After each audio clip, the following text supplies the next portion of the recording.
The Exxon Poems, Daniel J. Flore III. I came there because nothing was happening, and so did everybody else, and this is what transpired. Seeds, praying somewhere in the hard gravel of Exxon like quicksand. Ex-cons. They got away with most of their shit. The cops would never figure out which one did what because they had the same name. The fuzz would show up at the house and one of the Daltrys would say, I don't know which Daltry you're talking about. Daltry and Daltry in the racing Saturday magic night with a motorcycle quivering through the thighs of all of Main Street.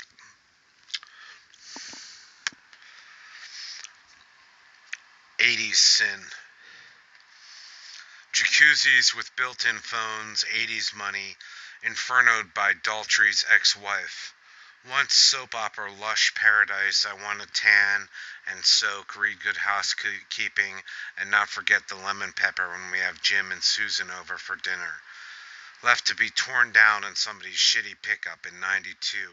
A sin against the 80s is like the 8th deadliest, 8th or ninth behind divorce and Jimmy Buffett on Pandora.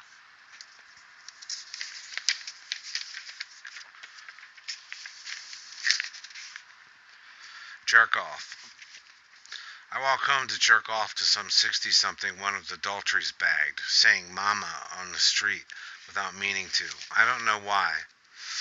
I can't handle the danger of the table tonight. Eerie trouble seeking around. I gotta go. I need to know if she would have fucked me, though, instead of whoever else is roaming around the Exxon like an ape who couldn't pick bananas. I don't know why. Already clocked 10.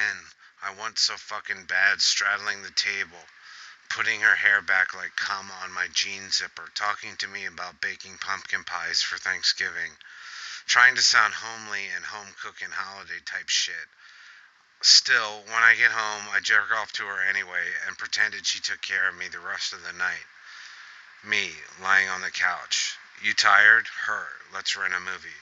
Watched it with her with popcorn. That's when it got a little weird and I stopped.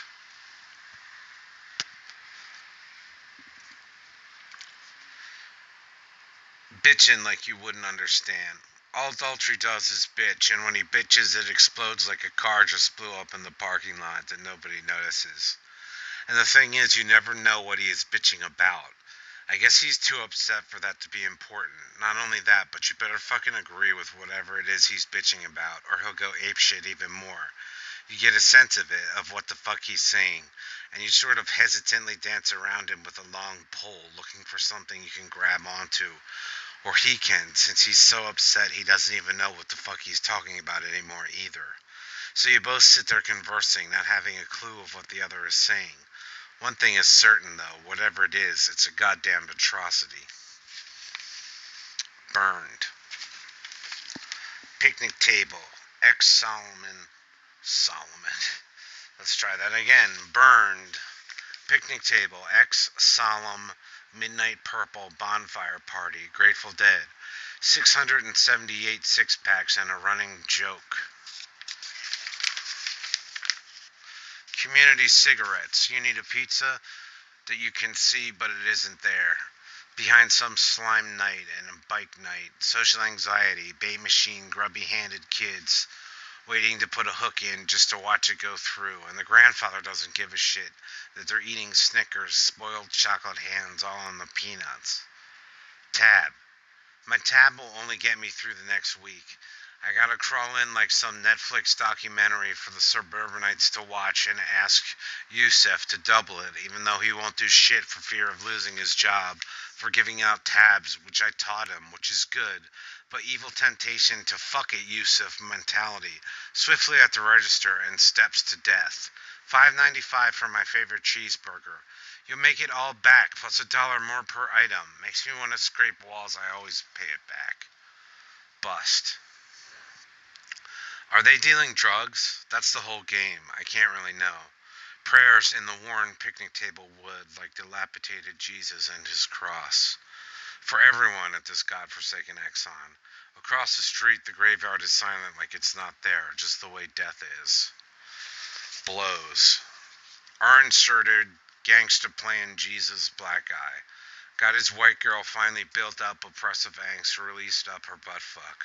Puts his cigarette out right where Daltrey just blew the leaves, and the rest of the shit away, like Mechanic Joe in a perpetual rage against the machine hamster wheel of lost glory. Ignorant nigger, says Daltrey. Thought of the words puts me through the wood of the picnic table. But the guy was oblivious.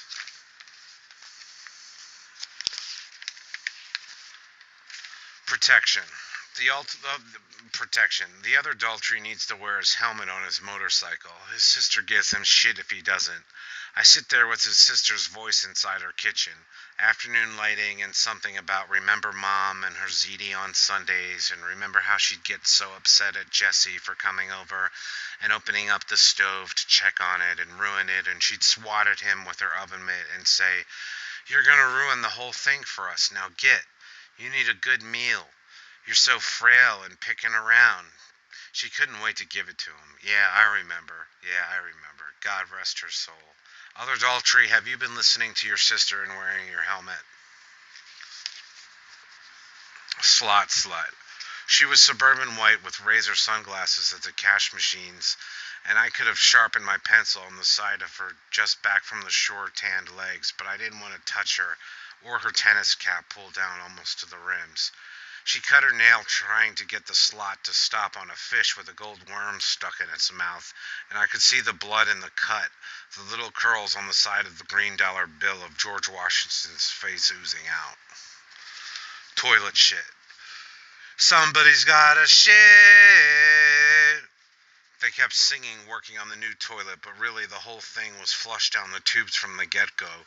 Daltrey was having the shit fit of all shit fits about the guy he set up that gave the estimate doing the job, and I didn't understand why anyone was paying attention to Daltrey because he didn't work there.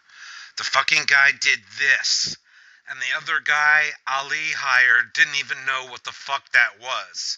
He kept gesticulating with his hands about this, but of course I had no idea what the hell he was talking about. You could still piss in the thing, thank God. That's all I cared about. But there were guys there for days. Most of them guys I just seen or known bumming around the gas station, cutting shit, doing all kinds of elaborate plumbing, trying not to look like a bunch of tools with tools. But nobody knew if they knew what the fuck they were doing for sure. For 2 days, Daltrey would come out again and say, "My fucking guy already gave him a price. And the guy Ali hired didn't even know what the fuck that was," and started gesticulating again about whatever that was.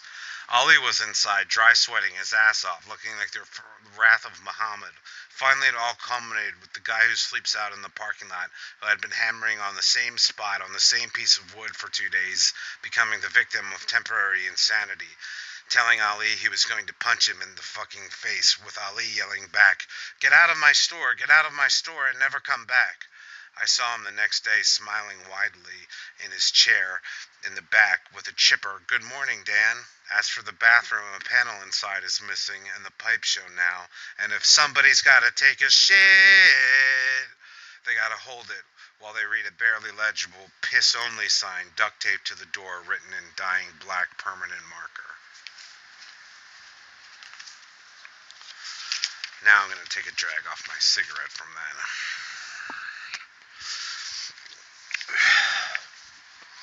Holy men. I never talk to any of them. I can't. They are doing something holy where I can't go. Or at least I want them to, because of some lost holiness when the sacred seep through the walls of gas stations like this. They are dressed in robes of clearance rack defunct department stores. They sit silently at the other table I never go to and buy lotto cards, thinking they may have a chance at winning $1 million. That's the tough part, and the great part of the lottery, really.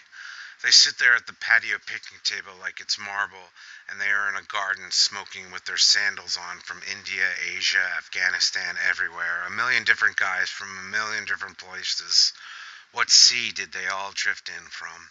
I think they are doing something holy over there, sucking in the freedom, thinking about how they can eat now, and even have enough left over to maybe become a millionaire.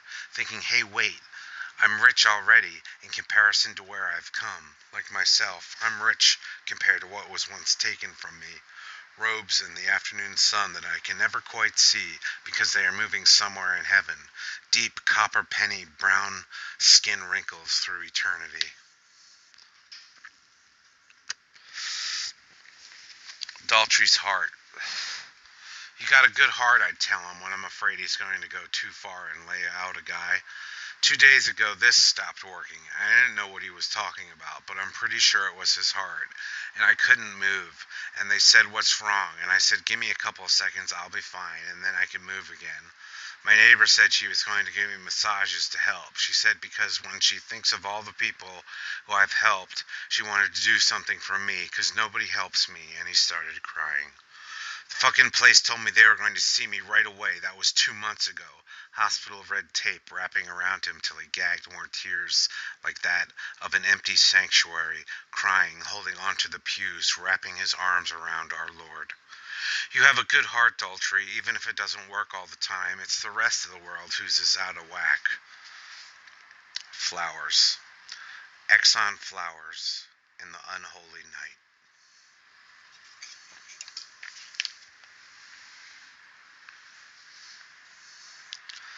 Thank you.